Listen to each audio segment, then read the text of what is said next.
Chers frères et sœurs, bonjour. Content de pouvoir vous retrouver de nouveau et de partager avec vous la parole de Dieu. Nous voulons nous confier dans le Seigneur et compter sur sa grâce pour nos vies dans tout ce que nous entreprenons. Je voudrais lire avec vous un texte dans les évangiles, dans l'évangile de Jean au chapitre 6, et je voudrais lire ici à partir du verset 5. Il nous est dit ceci: Jésus leva les yeux et vit une grande foule venir à lui. Il dit à Philippe: Où achèterons-nous des pains pour que ces gens aient à manger? Il disait cela pour l'éprouver, car il savait ce qu'il allait faire. Philippe lui répondit: Les pains qu'on aurait pour 200 deniers ne suffiraient pas pour que chacun en reçoive un peu. Un de ses disciples, André, le frère de Simon-Pierre, lui dit: Il y a ici un jeune garçon qui a 5 pains d'orge et 2 poissons, mais qu'est-ce que cela pour tant de monde? Jésus dit: Faites asseoir ces gens. Il y avait beaucoup d'herbe à cet endroit. Ils s'assirent donc au nombre d'environ 5000 hommes. Alléluia. C'est un texte exceptionnel, un de ces récits que l'on aime énormément quand il s'agit de la multiplication des pains que Jésus a opéré, un miracle qui est marqué dans les Écritures, parmi les 2 miracles notamment de la multiplication des pains.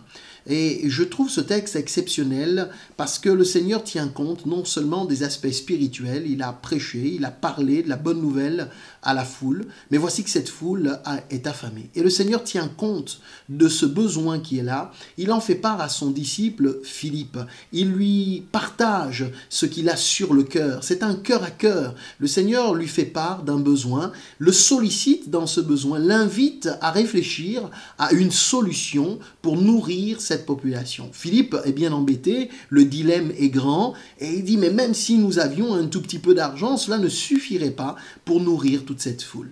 Et je crois que nous devons être conscients de ce cœur à cœur avec le Seigneur. Nous devons entendre quels sont les besoins exprimés par notre Seigneur, besoins qui ne sont pas pour lui personnellement, mais des besoins qui sont orientés vers ceux et celles qui ne le connaissent pas. Le Seigneur nous invite à porter nos regards et à sentir ce besoin pressant, que l'évangile soit annoncé, que les cœurs soient touchés, que les âmes soient nourries d'une nourriture spirituelle et qu'ils rencontrent leur Sauveur. La parole de Dieu est exceptionnelle quand elle présente ces aspects-là. Elle est à la fois spirituelle, mais profondément proche des réalités de nos vies, nous invitant à considérer le besoin, les besoins de notre monde, les besoins de notre société, les besoins qu'il y a autour de nous, et de répandre cette bonne nouvelle de Christ, que les hommes et les femmes le rencontrent. Et voici que le Seigneur partage ce fardeau avec son disciple qui est bien démuni, un petit peu comme nous. Nous ne savons pas toujours comment faire, de quelle manière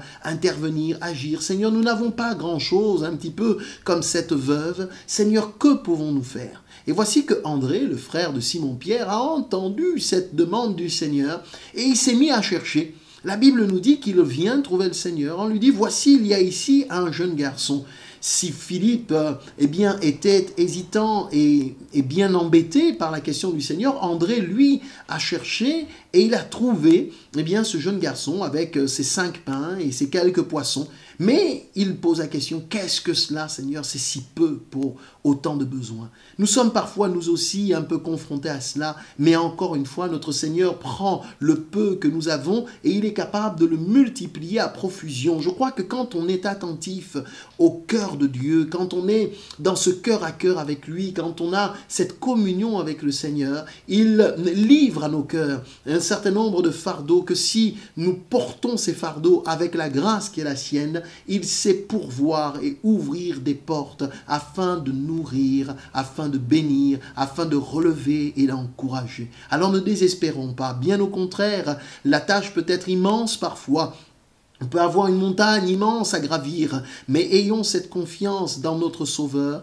Il savait ce qu'il faisait en posant cette question à Philippe, parce qu'il avait déjà prévu une solution. Et j'aime de voir que le Seigneur n'est pas démuni, de voir dans ce texte qu'il n'est jamais limité, qu'il y a déjà quelque chose prévu d'avance pour tous ceux et celles qui se confient en lui. Alors, confie-toi en l'Éternel, mets en lui ta confiance, recommande ton sort entre ses mains et il agira. Voici ce que je voudrais laisser sur votre cœur. Ayons ce cœur à cœur avec Dieu et laissons-nous guider, conduire par lui pour les choses les meilleures.